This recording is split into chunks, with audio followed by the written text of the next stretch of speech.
What?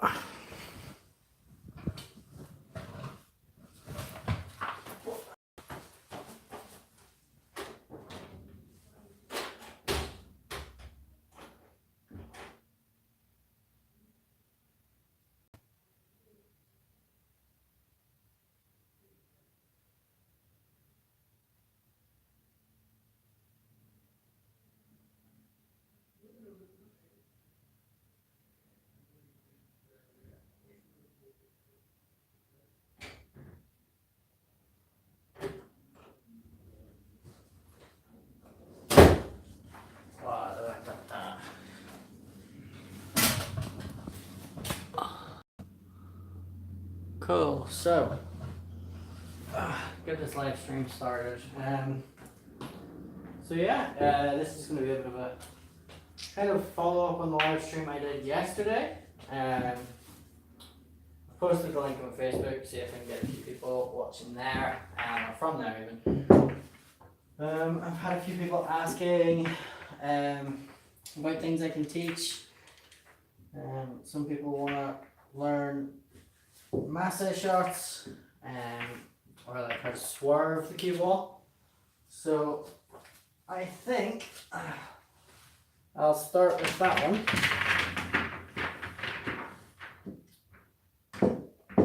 because it's fairly easy to teach it. It doesn't really take much explaining. So I'll break, and then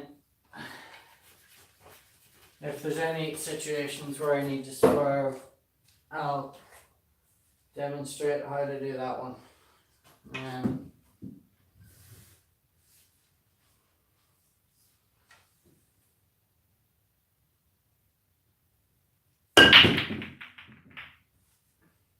Okay. So, let's just set up a bit of an example. So, say for example, this yellow is here, and the cue ball's here. Now, hopefully with the angle you guys are at, you'll be able to see that, hold on, stretch this out a little bit. You can't see the angle on this yellow to pot it in the middle.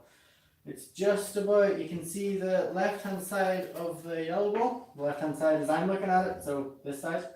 So you could maybe just see that left hand side there now, but you don't have the angle to pot it. So with shots like this, it's just a little swerve that's needed. Really what you should be doing is to hit the ball straight past this red. You need to hit it that way. But with the cue there, you can see that you just hit the left side of the yellow, and it would end up over here, not actually near to going in. So you can see the path the cue ball needs to take, in that it needs to swerve around this red, well, around these two reds even, and hit more central on that yellow so that it goes into the middle pocket. So what you're going to do is you're going to hit down on the right side of the ball, because that's the way you want the cue ball to swerve. So just to give a demonstration of what happens whenever you're swerving, what actually happens is if you just push the cue through the right hand side of the ball really slowly, you can see that it moves to the left. So what happens is the cue ball will actually start off moving to the left, and because you've hit it on the right, it's spinning this way, and it will spin in, or swerve in, and hit the object ball, in this case the yellow, where you want to hit it. So just line this up so I have to swerve it to try and make the pot. So digging down on the cue ball, you want to hit it pretty firm, but just slightly firmer than you would play actual shot. So if that was dead straight in, you'd be playing it fairly soft. So you just want to be playing it a little bit harder than normal, not massively. So let's see if I can pull this off first time. No, okay, so I've not swerved that enough just there. the problem about coaching is there's a lot more pressure to do it than just doing it for yourself. 2 in a row. Right, hold on. This isn't a shot I would recommend people to be playing in a match, or if you're playing a game for anything significant. There you go. So I swerved it that time just enough, but again, nothing on the pot. So I'll try and do that one just to say that I did it. Never actually realised how awkward it is to set up a swerve shot.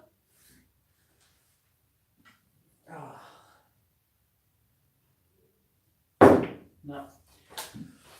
Still just catching the left edge of that red.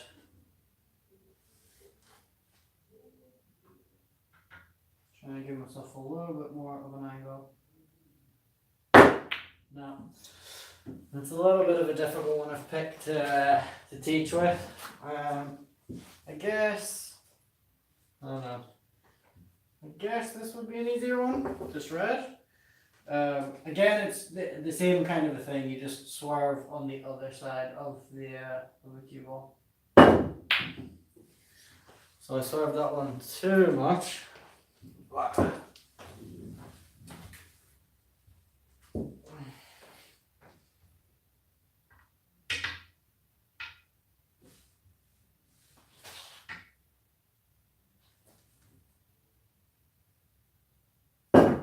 No. Anyway, going for the pot is a little bit difficult with swerve shots, but just as ways of escaping snooker. So say for example the rest of these weren't on the table and you don't want to give your opponent 2 shots on the yellow because they're sitting dead middle of the table. What you do is you go around the easiest side of the ball, so I can actually see the left side of this red. So I'll swerve left or right into the red. So there you go. And just feather it on the way past. If you're going the same way around the right hand side of the yellow, you play with the left hand side. And there you go. Even though you do leave the yellow ball, it's hard to get safe from a swerve shot. If you really can't see, a better shot to play would be just play with side. So play with left hand side on the cue ball and just swerve it into the cushion, and then it comes back and takes the spin off the rail. So I'll play a few longer ones up and down the table so you can see like the spin actually taking effect over a longer kind of a distance.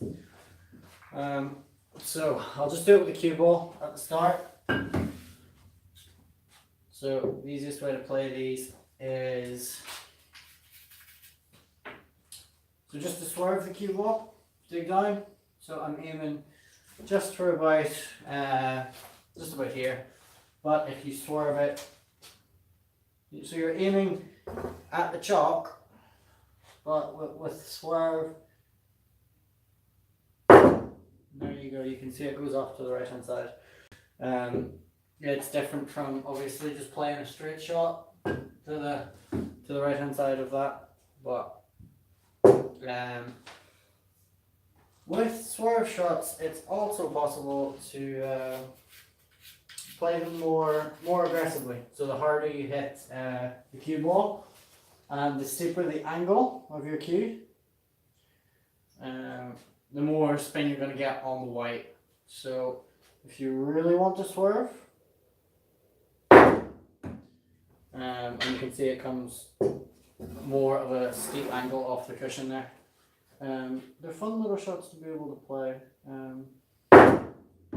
Not always the most practical, but say for example you've got this is the black ball and you've got your last red on the table just here and it's on the cushion and you want to develop it and you know that you'll leave it safe enough.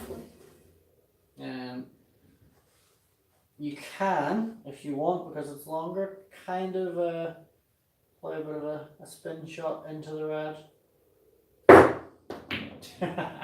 Hit the chalk in the first place. But yeah, it's a good shot to be able to play. And again, if you've kind of got pretend these are all your opponent's balls on the table.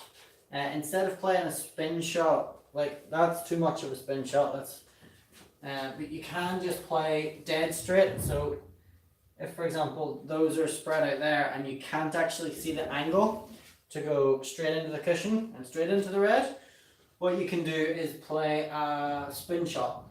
So play with right hand side to try and hit the shred. So just play with a load of right hand side on the cue ball, and then that spins off. Just missed it there, but you can see how the spin actually takes once the white ball hits that bottom cushion there.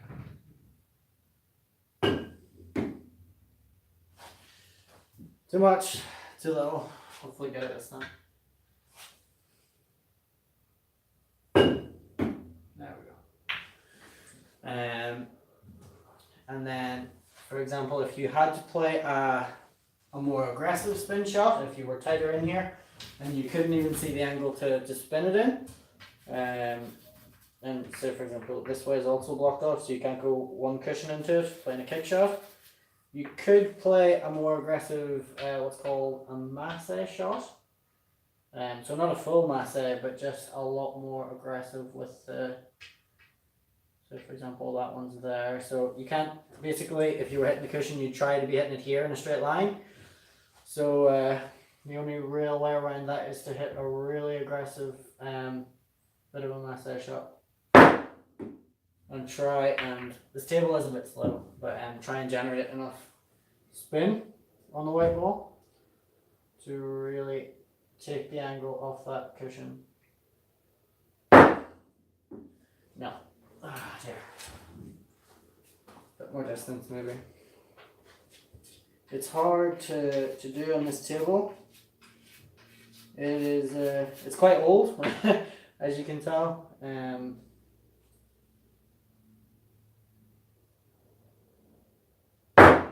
There we go. So that would be how to play a masse shot from positions like that. Again, it's not really the best thing to do if you are in the middle of a match situation, but just to be able to know how to play those shots, it can be useful if you feel like you're not going to leave too much on. If you do miss.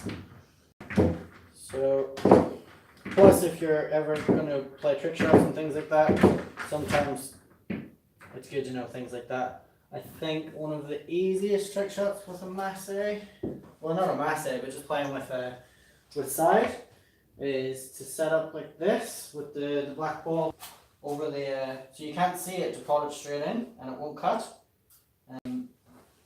So to play the shot, it's pretty easy from a higher angle to see the line the cue ball has to take. I'm actually playing it into about here on the cushion, and normally the cue ball would bounce off at that angle, but you play with the left hand side to bring it in and actually pot with black in that middle.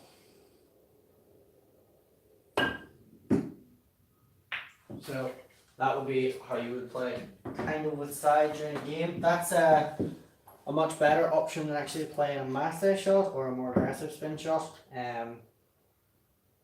But yeah, so if you guys have any suggestions of other things you'd want to learn during this video, otherwise I'm probably just going to mess about.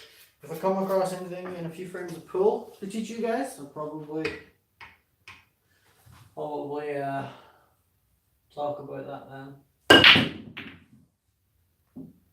No.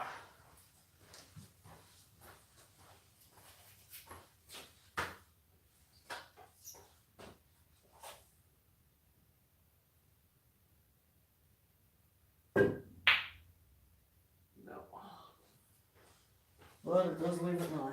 So I'm just gonna screw back off this one, come out further red to the middle pocket.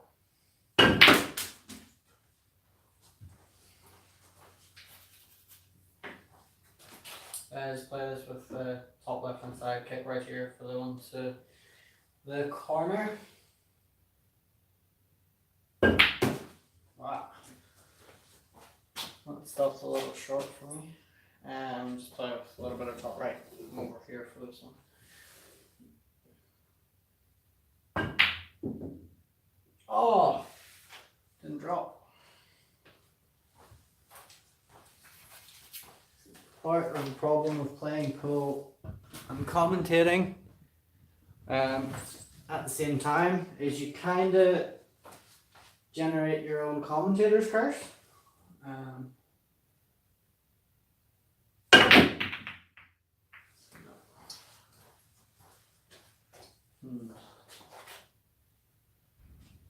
Probably follow this one through, try and play top right hand side for that one again.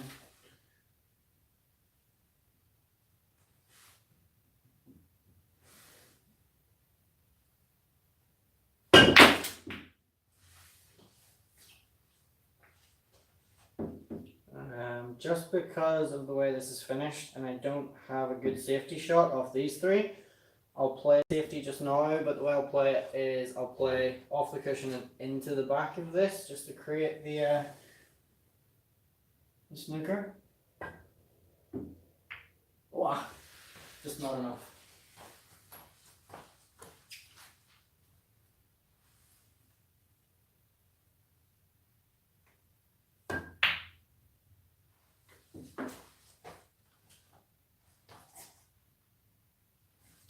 So I'll play this with top, cut this to the middle, and then try and go in and develop these a little bit.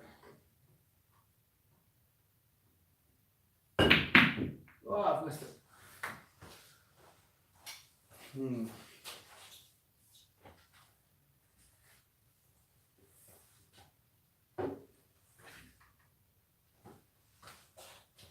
Try and play the combination shot on these two to make the one, the bottom one, and the bottom corner. No. Well, alright, so see what we can do here for the yellows. Try and develop this one out.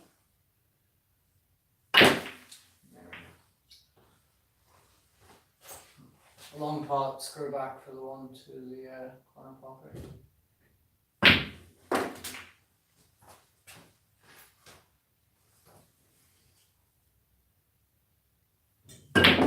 Whoa, no. I think I was saying in my last live stream, it's very hard to continue on our own cushions like this, but I'll try and play a trick shot from just a right angle, so sometimes they line up so that you can kind of see gaps like that. So I'll try and make it in the top right corner. No, not too far off. Play the safety, so what I'm going to do here is hit this yellow into the cushion.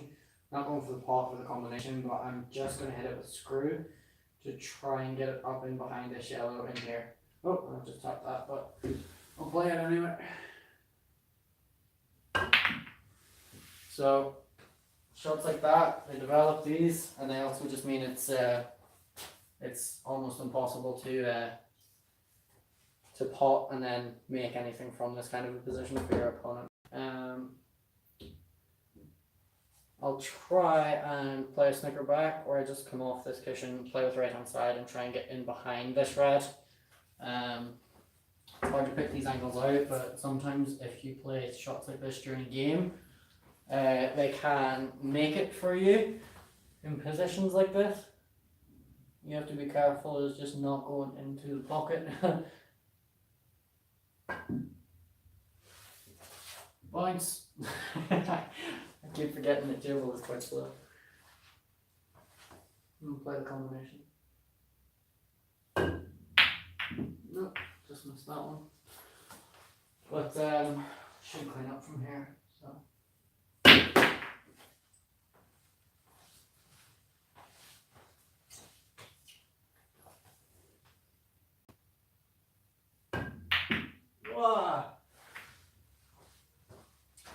Again, got the safety. I'll try and play the same shot I was playing last time up behind this red, but this middle pocket is kind of in the way, so we'll see if I can hit it at the right speed this time. There we go.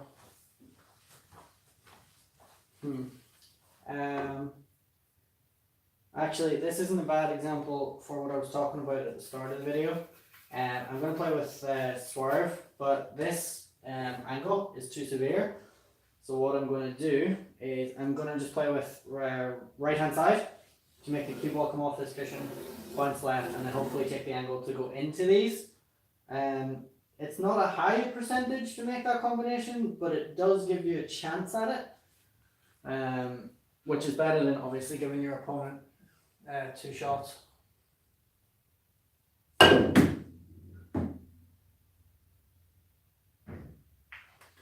Okay, so making contact with it was good, and it does leave distance for your opponent's next shot, but wow. Wasn't expecting that.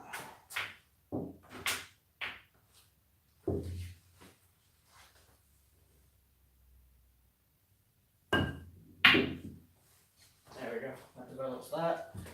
Top right hand side, come down for this one.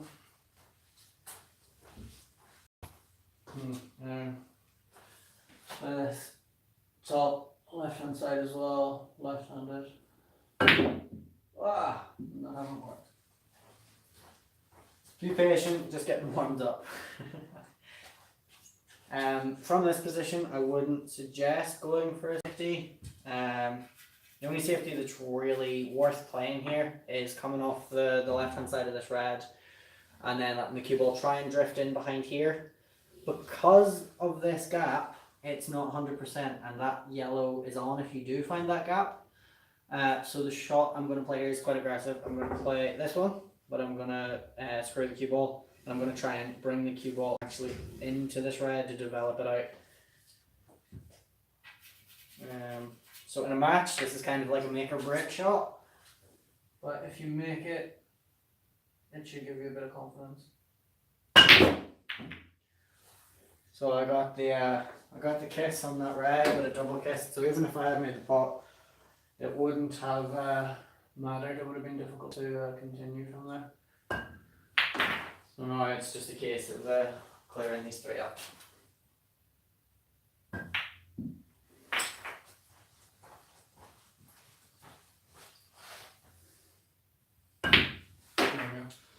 So I'll wrap these up and see if there's any of you guys have said anything yet.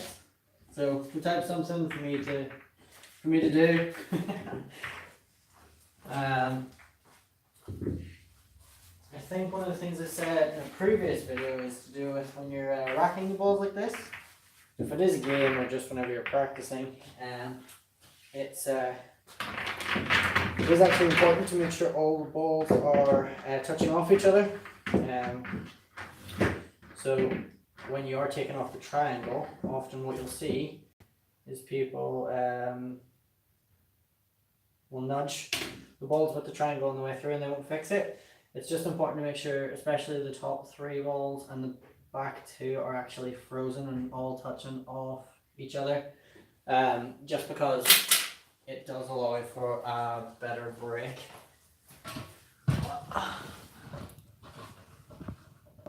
Okay.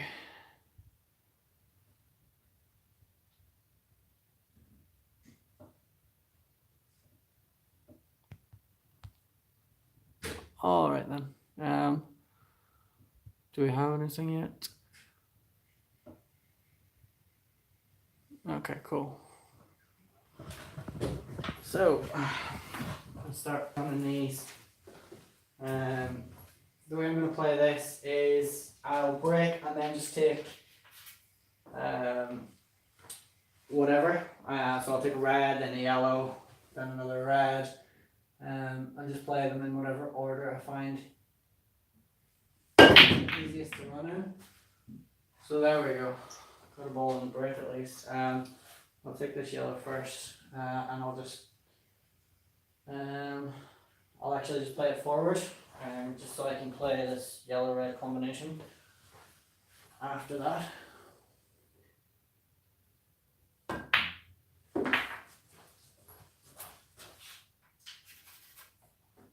Let's play this with a little bit of bottom left just to drift it for that red. Hopefully I'll make this combination. It's a bit weirder than I thought it was. No. So, and I'll just take this red, but I'll play quite an aggressive screw shot, and bring the cue ball back 3 rails out, hopefully to the middle of the table. Oh, the bridging for this is weird. There we go.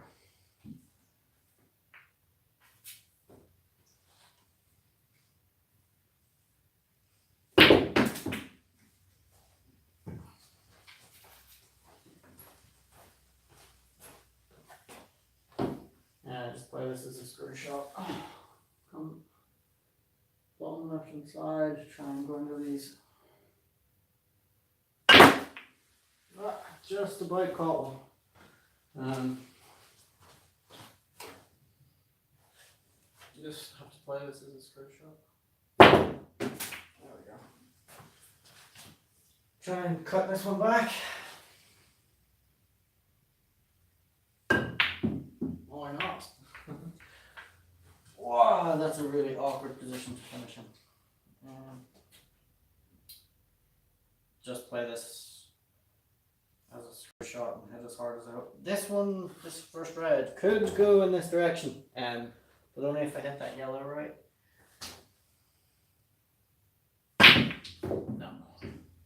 Anything? No.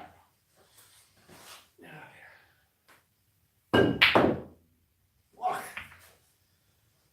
Slowly losing the will to live.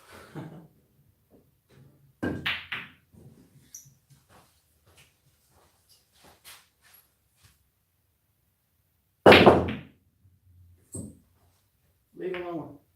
There we go.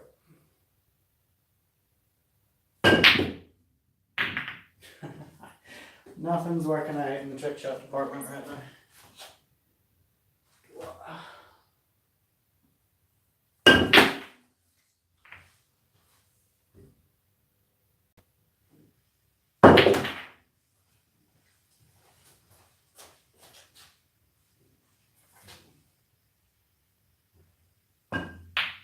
Oh no, horrible.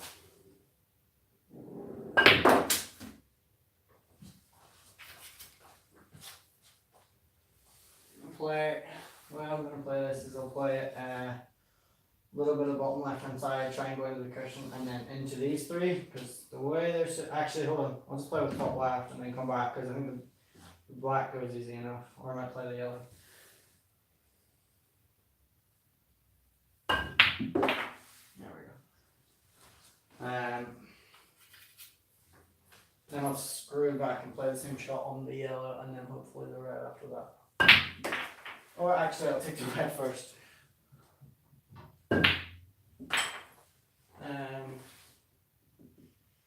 Just might be stupid and try and take the up and down double on this yellow.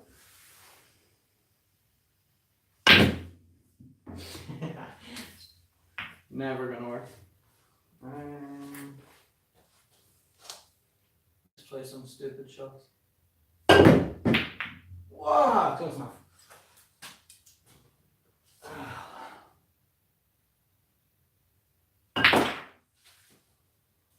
And play this yellow into the bottom left pocket.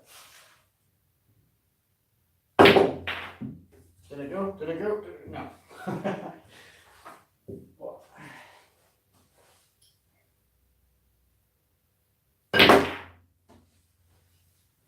Sit. There we go. So I'll do a bit of a potting drill because I did miss a fair few just there. Oh dear, it's all the pressure of everyone watching me. All, like, I think 2 people. Can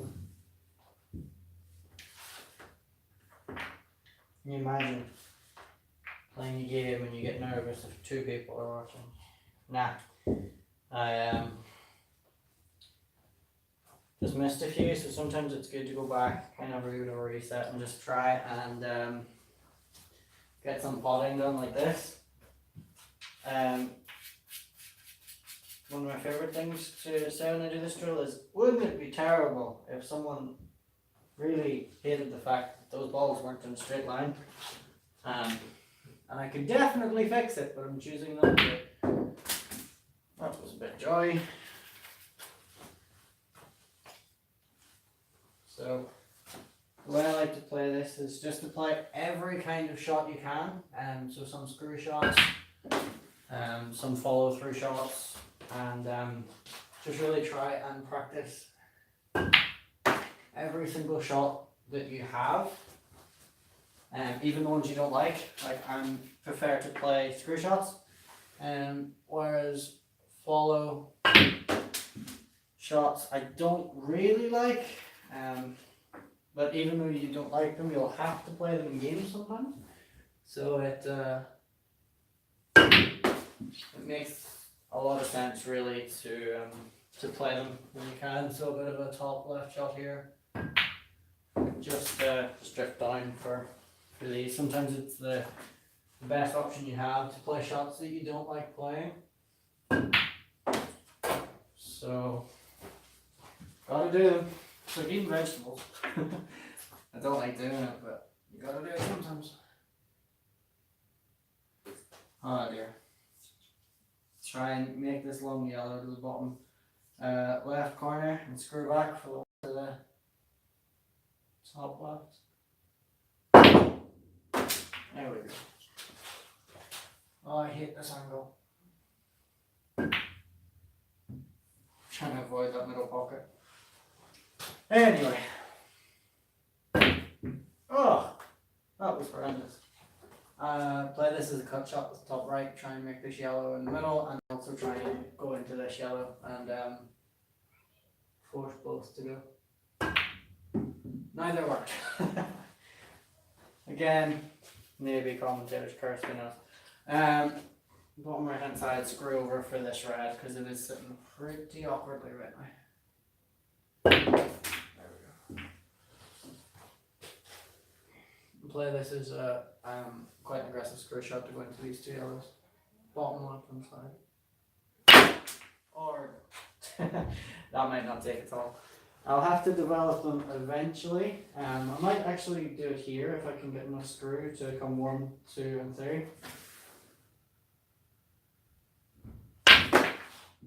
No, again, just not enough.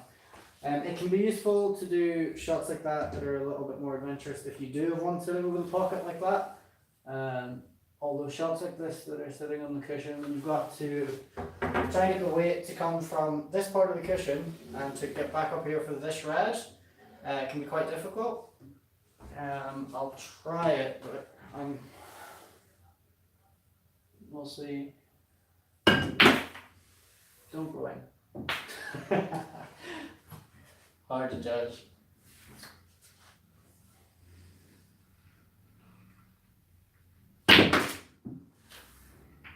Okay, so I was never gonna get enough cue power to go into this.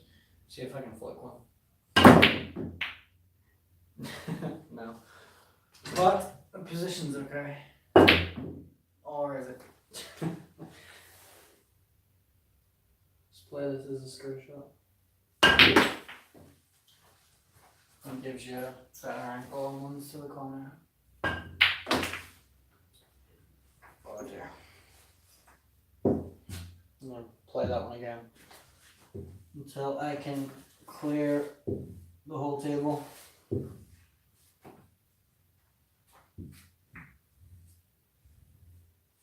Actually, now that I've just thought of this, it could be a good idea to show exactly how a screw, what do you call it, a swerve shot looks. Whenever you line up a whole load of balls in a completely straight line. So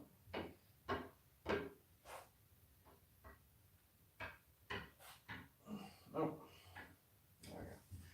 that actually straight? Hopefully it's at an absolutely horrific angle, so the camera is like, it's not straight up and down the tube. Ah, it's close enough. But yeah, this could be a good kind of like demonstration of how much you can actually swerve a cue ball. You need a whole load of chalk on your tip, because it's very, very easy to miscue these. So the idea here is you miss the first ball, this first yellow, and you try and swerve in to the side of one. Not necessarily to pot it, just to kind of like as a, because of the straight line, it'll be easier to see the side on the cue ball if it does this.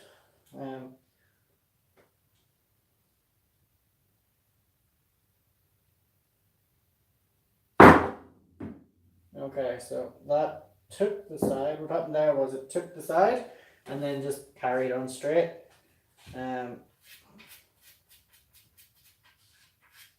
Hopefully when I watch this back, it is actually easier to see the side go than the cue ball. So there you go. You can see just how much swerve you can actually generate.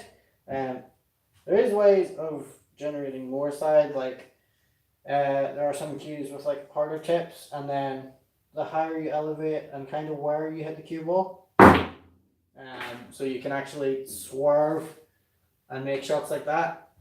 But yeah, I'll just try and run the rest of these as is. Hopefully the guy who wanted to learn how to play masse shots can take something from that. Oh, how did that not go? Play it as a positional shot for the shield. There we go. But yeah, it's kind of crazy how much the speed of the tables can affect you. So I'm used to playing on quite quick tables, and this one isn't. So don't go in. So I kind of put a little bit too much juice on them, or undercook shots quite a bit. But it's it's good to just practice. Because you never know, you could come against a really crap table and have to play a match on that or something. So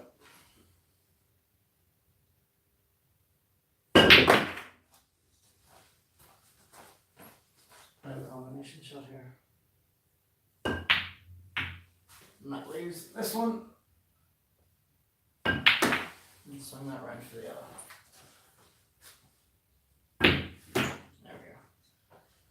So, how many of you guys have managed to stay through my boring spiel about pool?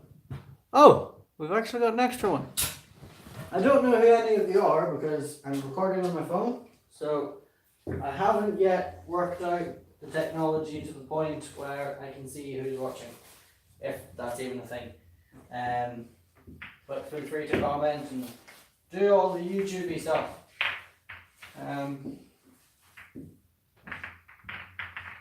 I've never had three actual humans watching my videos before, so you each get your own ridiculous screw shot for no reason. Let's try and play 3 really long screw shots.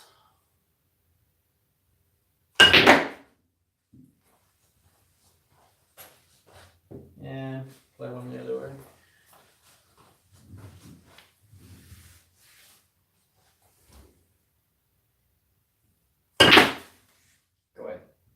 Hey, and what other kind of screw shot can I play? Oh, let's see if I can do this as the third one.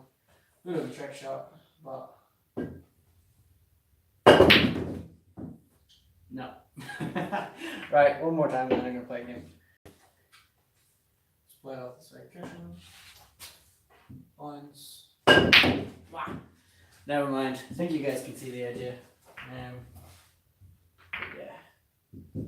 anymore. Now,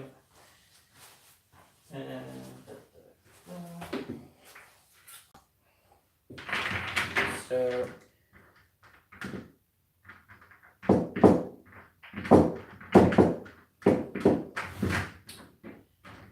if you guys wanted to comment something, what I'll do now is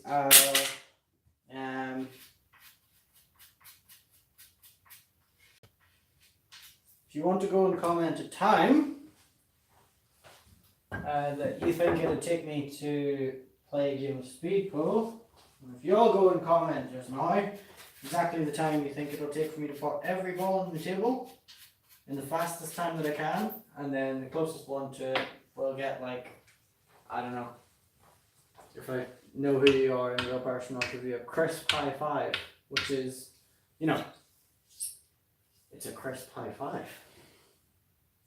So time starts after I break and once I pop the first ball.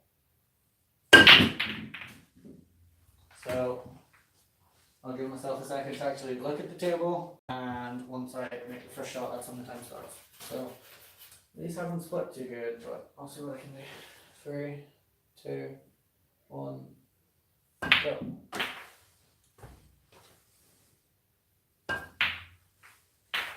Wow, that's finished really awkward. Play this as a trick shot right angle. Oh, that hasn't worked. And I flipped that round.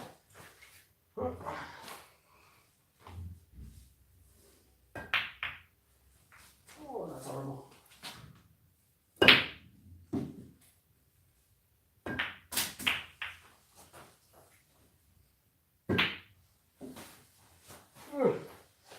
Just about made that up. Nothing wants to go in today.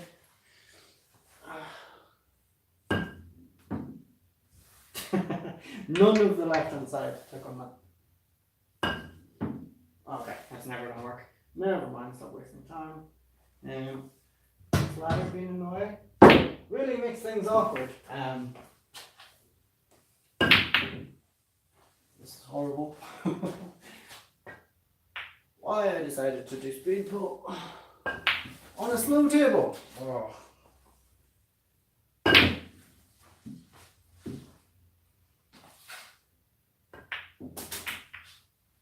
Awkward. Don't go in again. Same pocket too. Oh, that's really horrible. That was quite a good positional shot that I didn't mean to play. And I still missed the pot. Ah.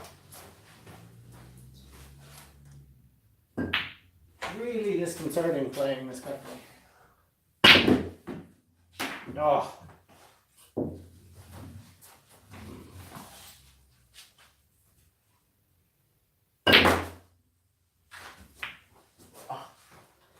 And of course the last 4 are straight down the rail.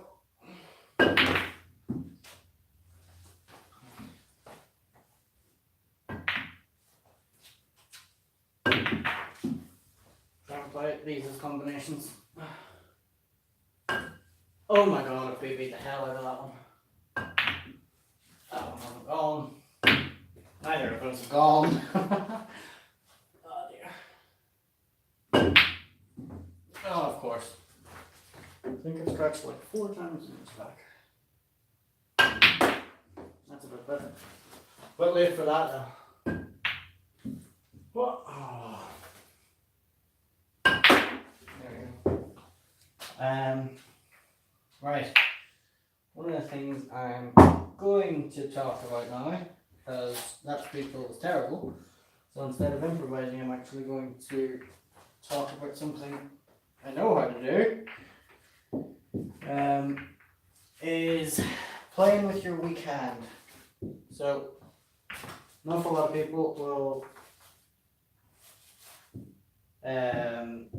they'll only play with one hand, like their dominant hand. So if you're right-handed, your right hand, your left hand, your left hand. And an awful lot of the time what they find is that if you're, I'll talk about our right-handed perspective, so obviously it's just switch it around if you're left-handed. An awful lot of time, right-handed people will end up in situations like this one, and they realise that.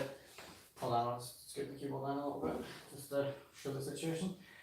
Is that it's a bit too much of a stretch. Like, yeah, you can make that bottom come up for position, but if you are short, like me, I'm only 5'4", so if you are that kind of height, one of the things that is useful to do is, instead of getting down and trying to stretch for this, well, if the keyboard's here, I'm trying to stretch for it, and you kind of run out of cue. One of the useful things to do is be able to switch over to your left hand. The reason for that being, you can now see that I'm now down the table, instead of having to play from behind this corner. So on the other side of the table, just in case the camera can't pick that up, is if you're in situations like this. So again, it's a bit of a stretch. It's just a little bit awkward with your bridge hand being on the just on the rail like that. Okay, so again, my bridge hand's on the rail, but I'm a lot closer to the object ball like that. As well as that, another useful thing to be able to do left-handed wise is to practice left-handed and just practice left-handed shots like this. The reason for it being, it's going to be hard to make this pot 9 times out of 10, even with your right hand. And you'll play stupid shots like that. But if you just play nice little shots with your left hand and really practice with it, and just get good at doing all kinds of things with both hands. So instead of playing this long ways, what I'll do is I'll play the cut shot here. Okay, that one hasn't worked, but sometimes you'll see people playing with their left hand and it'll look awkward. So when you're down with your right, well, with your strong hand, things look, they look like, they look normal. You look like you're in a strong position. If, for example, that kind of situation where, and you're put in a situation where the cue ball is also down here, and it's really far away from this top rail. Say for example it's there. Well, you're kind of stretching. You're not in a comfortable position. You are stretching for it, and an awful lot of time you'll see people going behind the back. But in situations like this, it's like you still have to stretch a hell of a long way to make that pot, and it's doable, but it's just awkward. So if you are in a position like that and you can swap and just look comfortable doing it both ways, it's a bit of a confidence builder, and it's useful. And the only way to actually get good with both hands, and like I'm, by no means an expert with my left hand. I'm a lot better than I used to be. But if you can do shots like this with both hands instead of just your strong hand,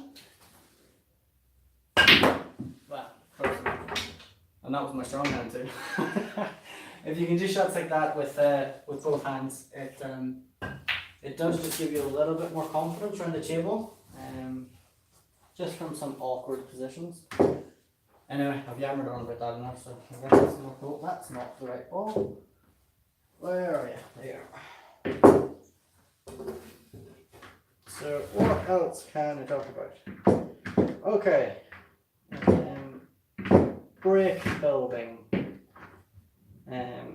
So break building is where you pot a ball after the break, for example. So now I'm under a ton of pressure, now that I've said that on camera to a live audience of how many people? If you're wondering why the camera shakes when I check, it's because it's attached to 4 people. Okay, so I failed internet famous already. But yeah, break building. So if you are in this kind of a situation where you do pot one on the break, Something going. Oh, look at that. That's magic.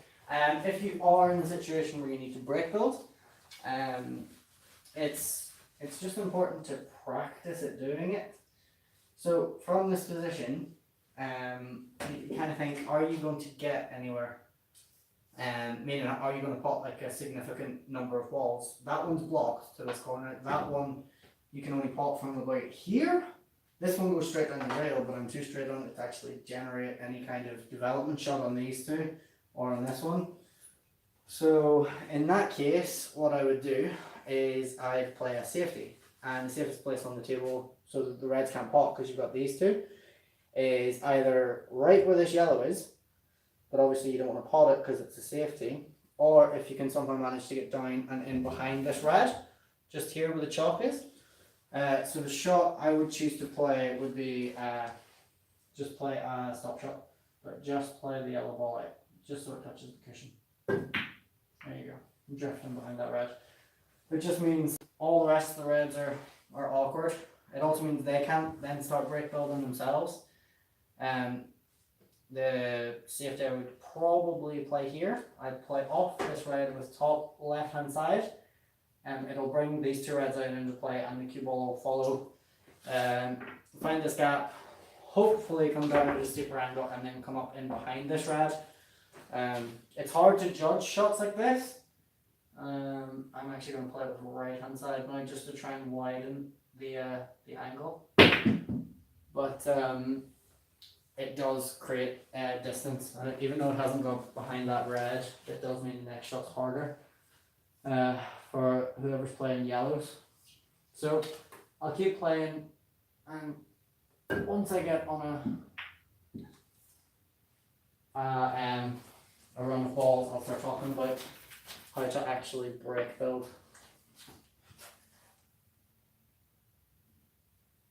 Okay, so the first shot there was a long one, but the safety in it was that I was screwing across to this side. Just to stop your opponent seeing this ball. And if I had missed, these two were covering the one over this corner. So now that I'm in, you can see the reds are actually quite well spaced, and this one actually will pass into this corner pocket, the one that's closest to here.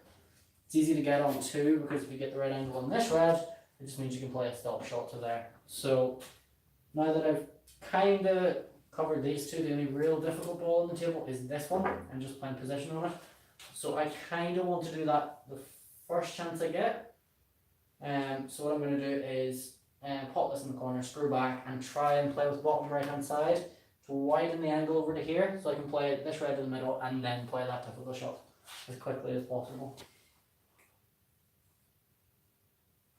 Okay, so that one just hasn't gone for me.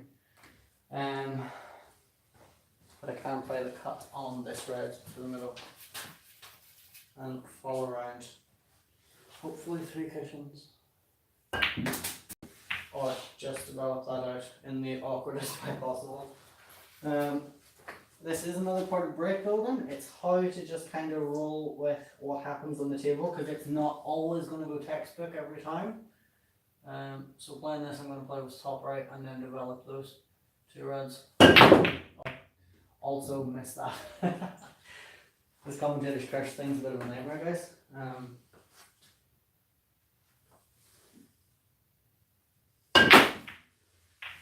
There we go, that develops those 2 out just a little bit.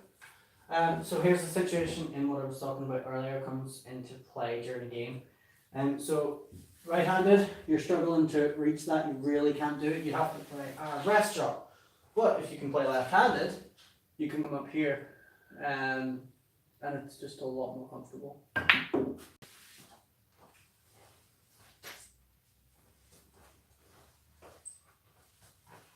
Sometimes it's good to just take a walk around, even if you don't have a shot immediately available, because sometimes opportunities for safety or a double that you wouldn't have seen first kind of do become more available. So again, I could choose to play this left-handed, but because I'm playing a little particular screw shot, just to find Well, I was trying to find that gap, but now I've closed that. So, and again, left-handed, but I just like playing little pinky shots like that. Sometimes it's nice to have that little bit more control. So safety shot from here, probably play this yellow just to the left of the bag to find that gap and bring it out to the middle because I don't want it to go awkward. And just play a little bit of bottom right hand side on the cue ball to drift in behind these two reds. There we go. Okay, so that one's finished a bit close to the cushion. Drifting behind the black here. There we go.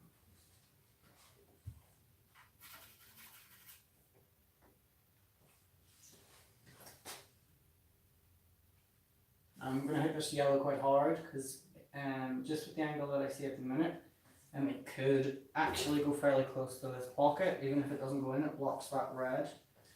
So,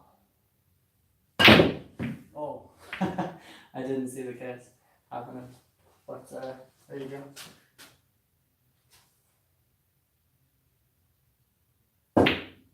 No! Okay, so a bit more brick building from here, because I can see a few balls that'll go, if you get the first one right. So,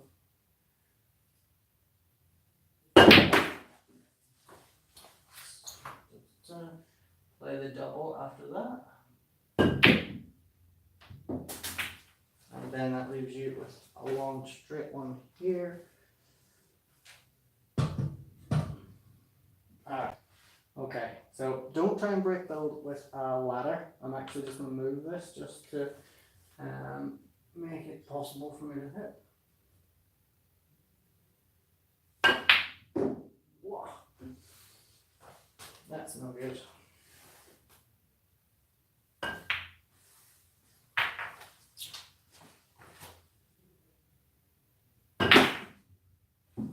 we go. Oh, just a bit too far. But hopefully be okay. Oh. Just with the way I had to play that for the black, made it missable.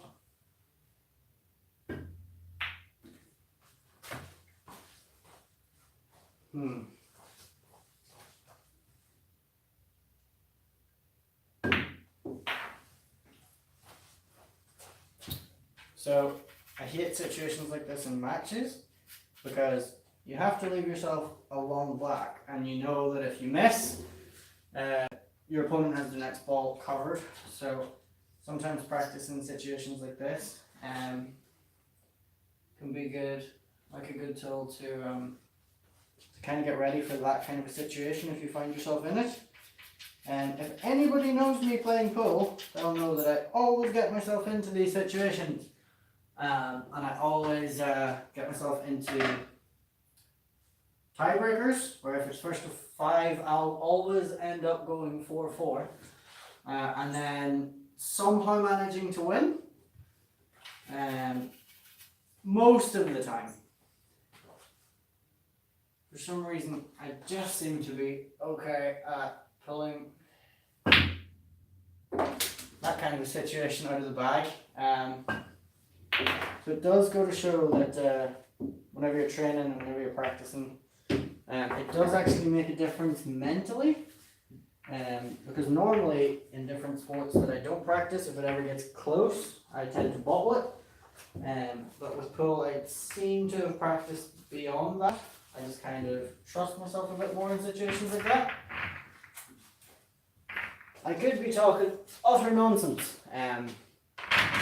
but I do seem to have developed a bit of a knack for always coming out top in tiebreak situations.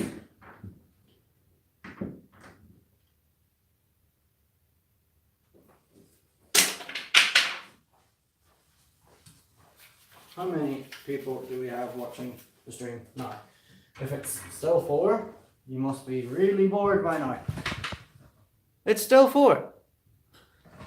Oh, I feel bad. I mean, it's Monday night and you're sitting here watching me play pool by myself in my garage. Oh dear.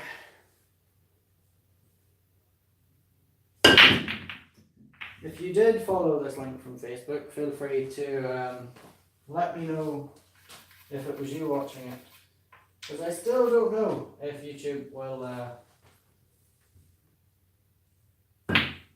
allow me to see who it was that was watching. So I'm going to take yellows here, play a bit of a game, and just see if I can run out. Oh, that's horrible. Oh dear, I keep getting really bad kicks on this table. I don't know if it's because of the age or, I don't know, the cube maybe? Because it sits in this garage for 6 months at a time without anyone using it. Ah.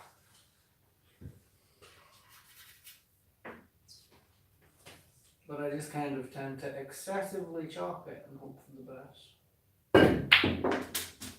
Is it out? Is it out? Is it out? Okay.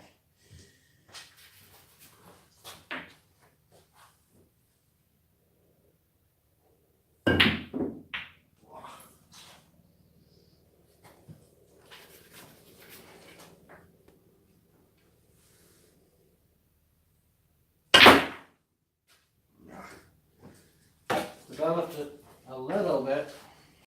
See if I can just cut it. Drop. Oh, that's so close. For no reason, I'm going to play the up and down. And follow.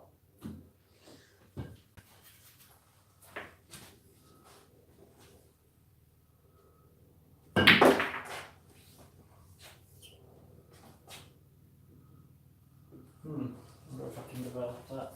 This rod, if I can just go into that here. I can't really keep the pocket much, but I'm hoping I can just force the rod to take straight. Ah, not enough angle. Oh well, that's okay for this one. There we go. Okay, so I'm totally snickered here. So it is very close to this yellow, but just because I was talking about it, I'm gonna try to swerve it. I don't know if I can swerve it that much. This close to the yellow. Actually, no, that's a stupid idea. I'll try the Z shot. 1, 2, 3 into that red. If I hit it, it'll go. So I'm going to hit it fairly straight into the cushion to try and avoid the black. Okay, so I ended up hitting the black. Oh man. Don't talk about shots before you hit them. But then if I don't talk about shots before I hit them, you guys will just think it was a fluke. But that develops that one and kind of that one.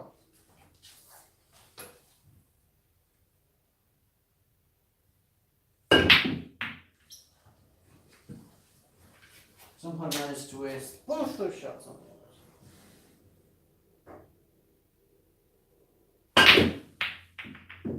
That would have been impressive had that red actually dropped.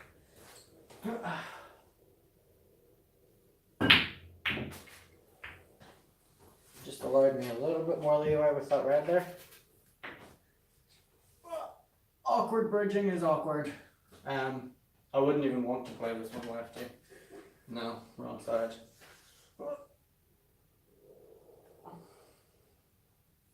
I had to leave a long one, which I can't play because of the camera. Another reason why the ladder is a bad thing is because, well, a good thing technically, because it makes you think about angles. So just if I could find that path with the cue ball.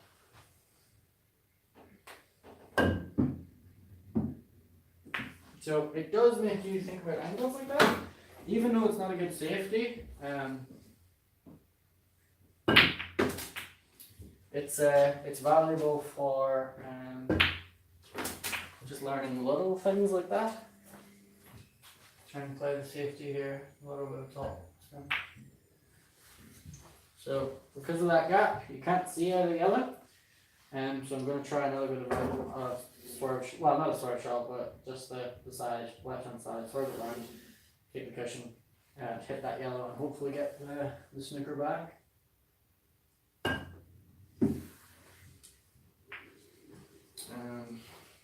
And again, just the way you think of angles, because I can't play the swerve shot here, it's a little bit too extreme to expect the cue ball to go the whole way around and then come off and hit that. I mean, you could do it, but because I don't really trust the table, the way I'm going to play this is into the rail here, across, and then try and hit that red kind of full ball. If I get lucky, I'll get the snooker back, but I'll play it with right hand side to kind of widen the angle. So, very close to find that gap is a little bit unlucky.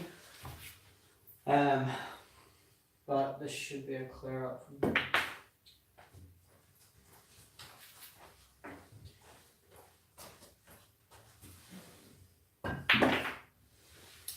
So the way I would play this is I'll play it as a cut shot to getting it into the cushion and then back it to the middle of the table. And just let the cue ball drift with a little bit of left hand side. And you've kind of got a better chance of going at the cut shot. The reason I play it this way is because even if I miss this, and I leave the cue ball up here, that red doesn't pass the black. Just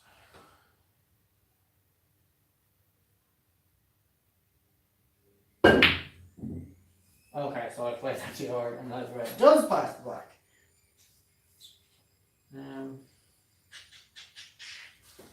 I'll go aggressive here, try and make a pop.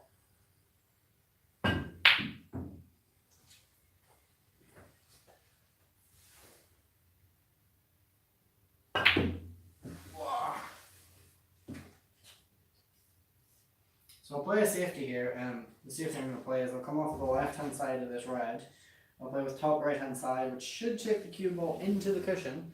And behind the black, if I get it close, it will be really hard to make the pop on the black for your opponent.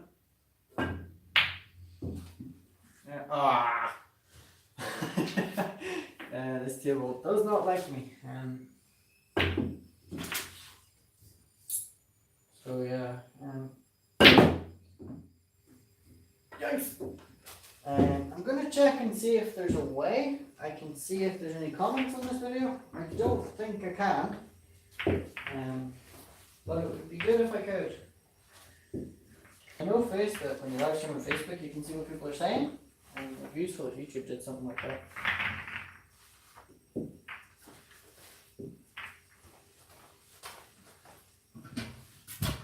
Up the rickety ladder to find out if people are saying things. I'm not sure which is more interesting, your live stream. Who else? Oh, there we go.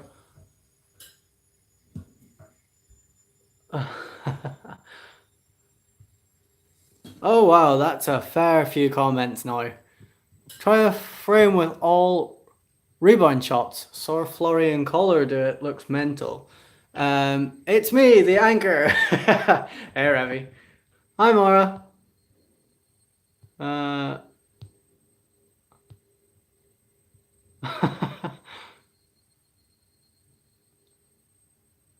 Are you guys just having a conversation about... Are you guys really having a conversation about each other and not my post? This stream needs more viewers. I agree, Mark. Growing sick of watching him. God damn it. What a break. Thanks, Revy. Sorry, I'm just catching up on comments now.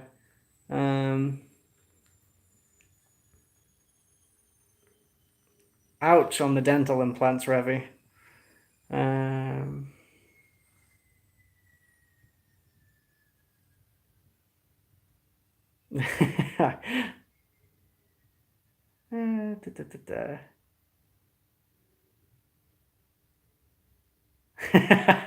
Waiting to call my name out.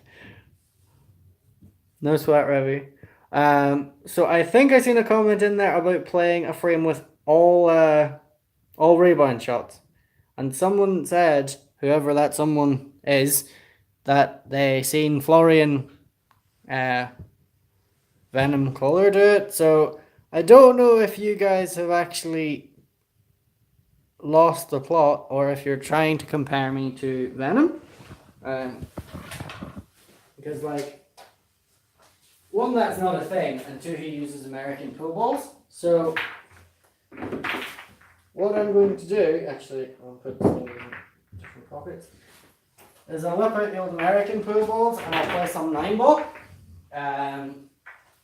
Just because if I'm going to do a frame where every single shot is a bank shot, it'll be easier if I'm playing 9-ball because it'll make the table bigger and it'll give me more gaps to play into. So whoever said this, I don't know who you are. 1, 2,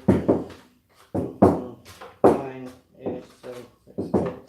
So whoever suggested this, I'll do this thing because it sounds like a cool idea. Water. 1, 2, 3.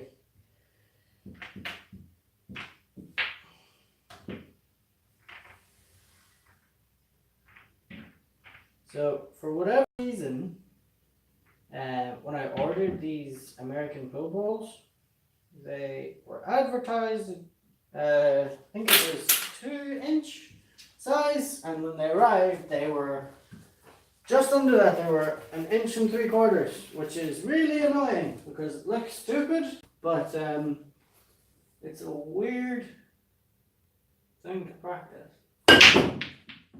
So everything has to be a bank shot. So thank God the one ended up there. I don't know how the heck I'm going to bank that too, though. I'll have to get somewhere but to bank that, which just isn't going to happen. That hasn't worked at all. Oh, this is going to be a nightmare. Can I move the cue ball? Go in. That would have been quite good. Oh, this is going to be a nightmare. I guess I could kind of bank off here. Don't. That's not really a bank shot, but. Oh, did he do this in one take? I feel like he definitely did this in one take. Well, I mean, like, it's not going to happen, but I'm going to pretend that I feel confident in my ability to do this. So yeah, I'm going to do it in one go. And if I do it in one go, well, then make that shit. Need to make a ball off this break, which on an English 8-ball table is going to be pretty difficult.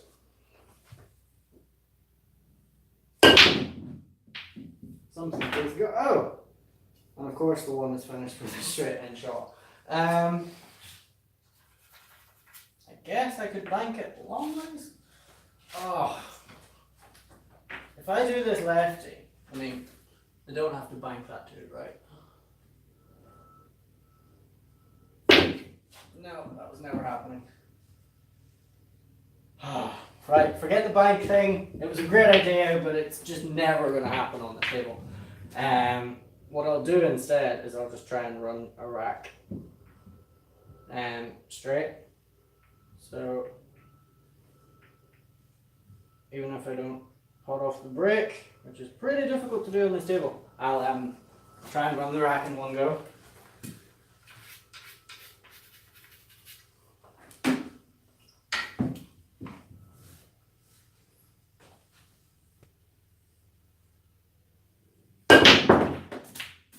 See, why didn't I break like that, like the first time?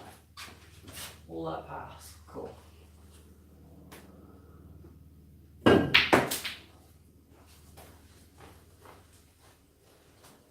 So,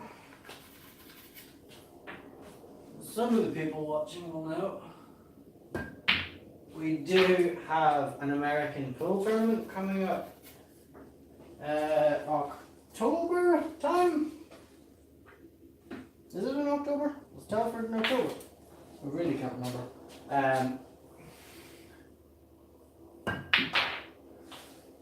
because that's in October, I'm actually going to have to go into these, which is annoying. Just got it. This is an annoying positional shot.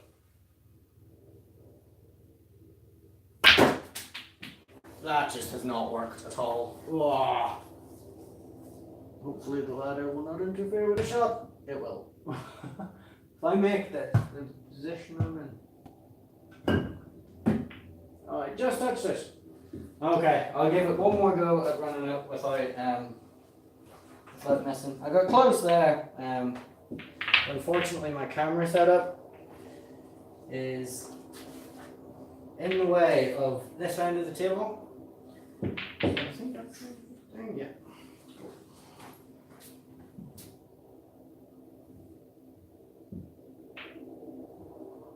So if you guys have any more suggestions that aren't as difficult as banking every ball in a 9-ball rack, feel free to let me know.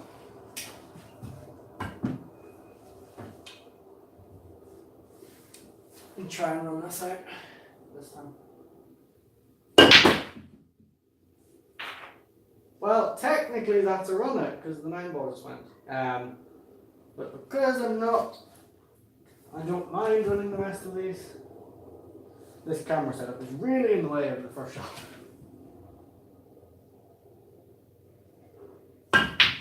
Okay. I'll give it one more go.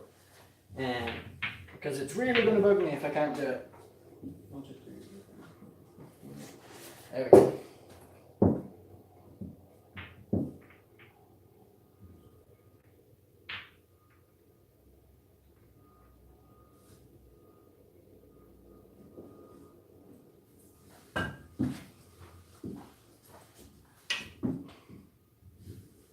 Right, last attempt, and then I'm going to go back to English Pro. Sit. Oh. Well, it's not going to run out in one go, unless I get really lucky here. Good hit, but no dice.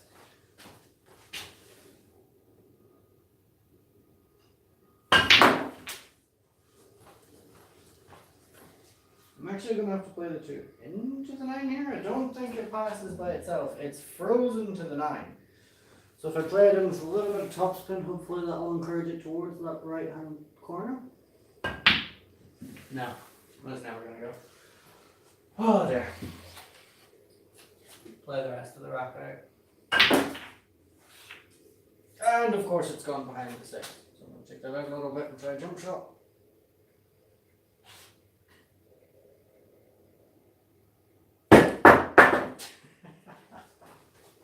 Never. Never, ever, ever. Ah.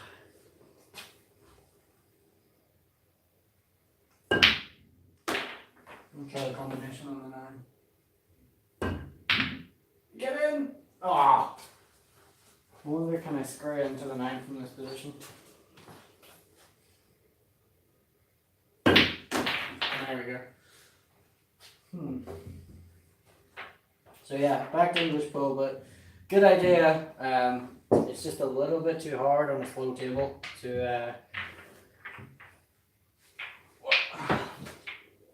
play bank shots on midget-sized American pro balls.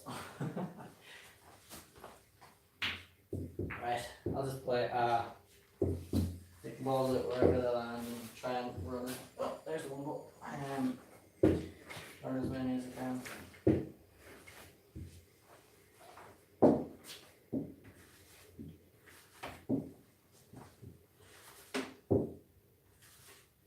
Feel free to share the video as well, the live stream.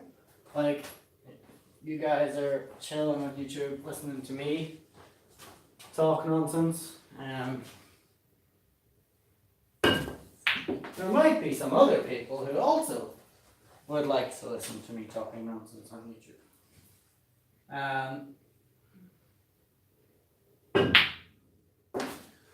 And I would appreciate it because I just want to see how useful these videos actually can be to some people. Just because it's free coaching. It's not like I'm particularly great, but if I can help like 2 or 3 people get better, that'd be pretty cool. I think so anyway.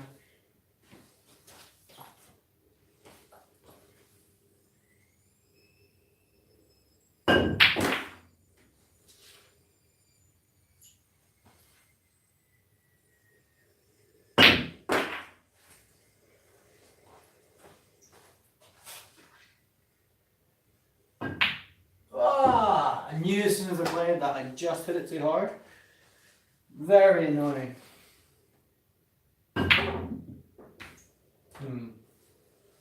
Right. Try and finish off from here.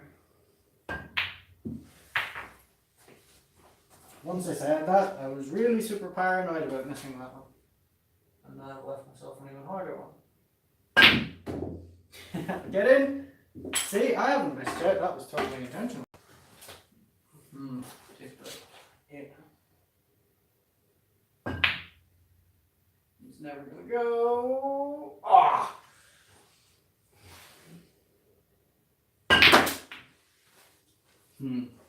Play this cushion first to try and get out for the red. There we go. How'd you like that positional shot, Maggie? If you're still there.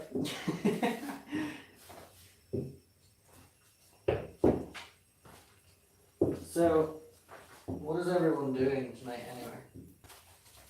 Like, y'all just chilling waiting for uni to start back, or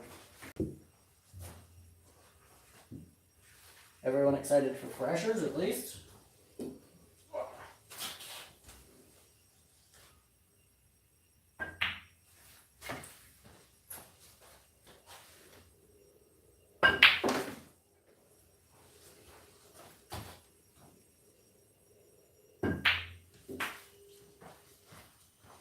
It's really interesting the ways that you get creative in not playing shots from this side of the table.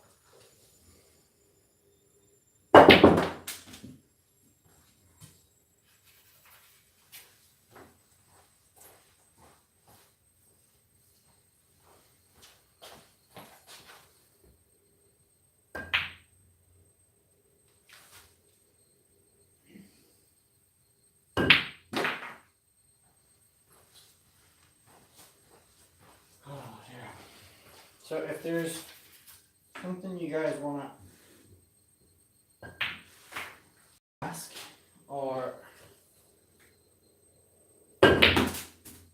something you guys, some sort of different challenge I should be doing, let me know. Oh, I'm playing this on my feet. That's the win. Rah! Don't play left-handed. Stupid.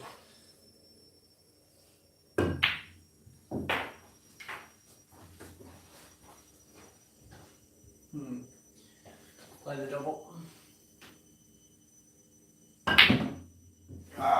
Never. Not in a million years. That was in and came back out.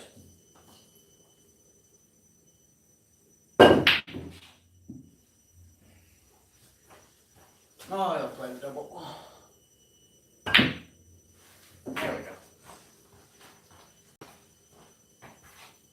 Do you ever get that feeling? Well, not flat shot. But do you ever get the feeling with double shots? Sometimes you just know when to play them. And sometimes you play them because you kind of have to, and then sometimes you play them, you just kind of get down and instinctively know it'll go in if you keep it straight.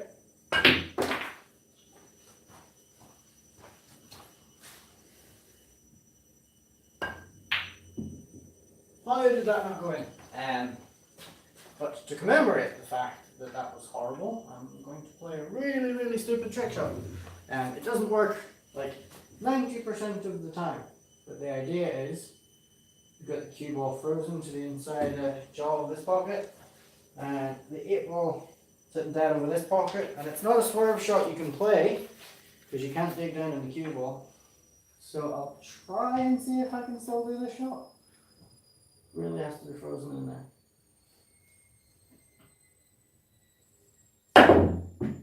No! Alright, one more time. Actually, I'm going to play this on the other side just because the camera's kind of interfering with that way. So, let's see if we can play this shot. Really freeze that to the vision. There we go. Oh! I thought that was the one. Apparently not. Right, as soon as that was so close. One more time.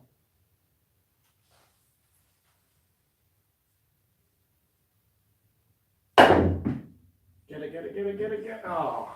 I can't leave the shot now. I need to do it. Really annoying. Dig down a little bit more on the cue ball. Okay, don't dig down so much on the cue ball.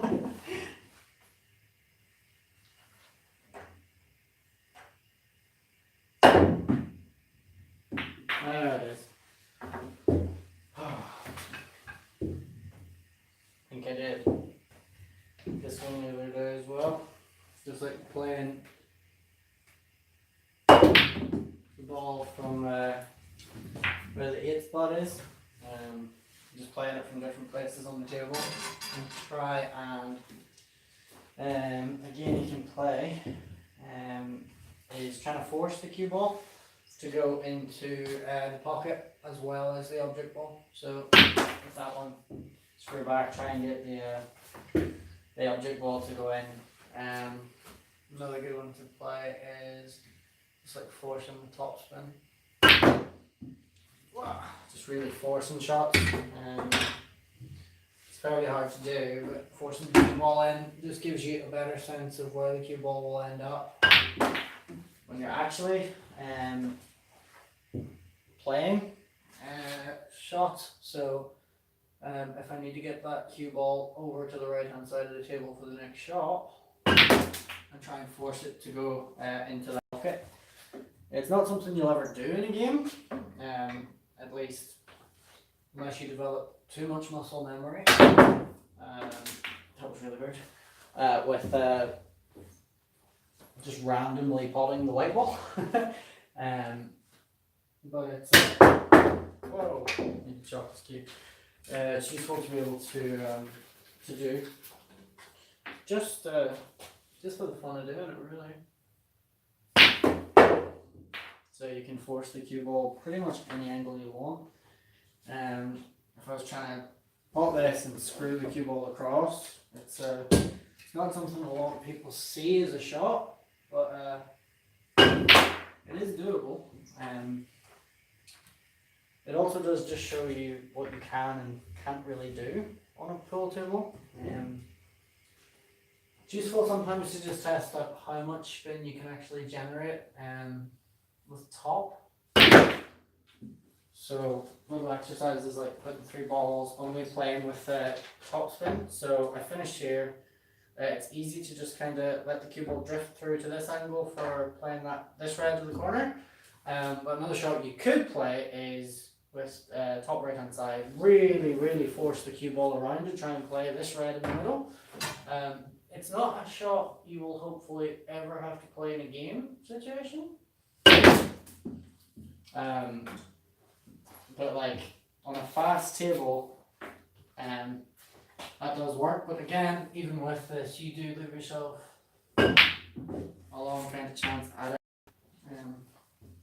Set it up a few times, see if I can generate enough cue power to get round to the middle of the table.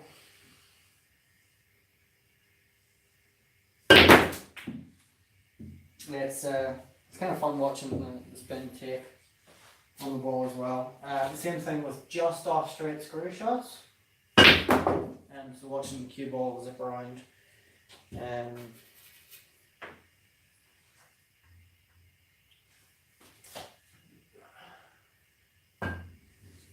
I love playing that shot. It's so satisfying to watch. Nope.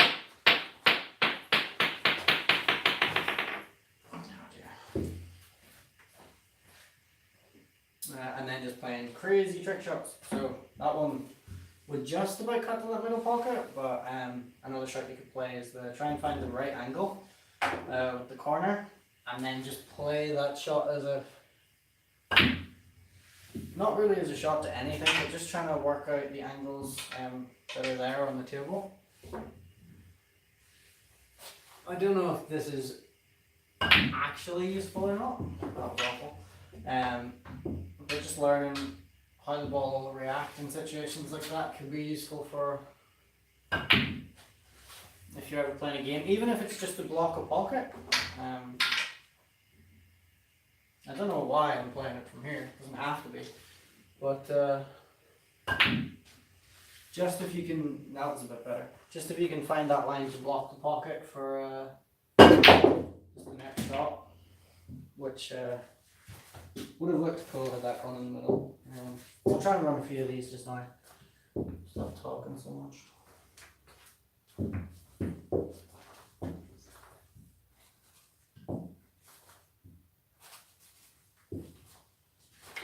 Actually, I better check what percentage my battery's on, because this video is going to take about 3 months to upload because I'm doing it from my phone.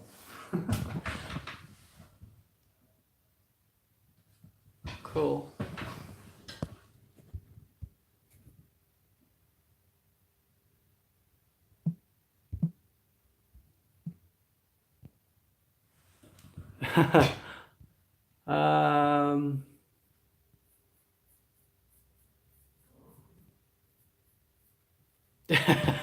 Mickey Mouse equals Venom color. No thank you. One take, pretty good. Let's go for freshers. I'm gonna go South Park is awaiting on Comedy Central Extra. Cheers. Thanks, Revy. Not as good as South Park. Alright, okay, so this has been an hour and a half. I'm gonna end it there. But cheers for watching, guys, and I'll see you later.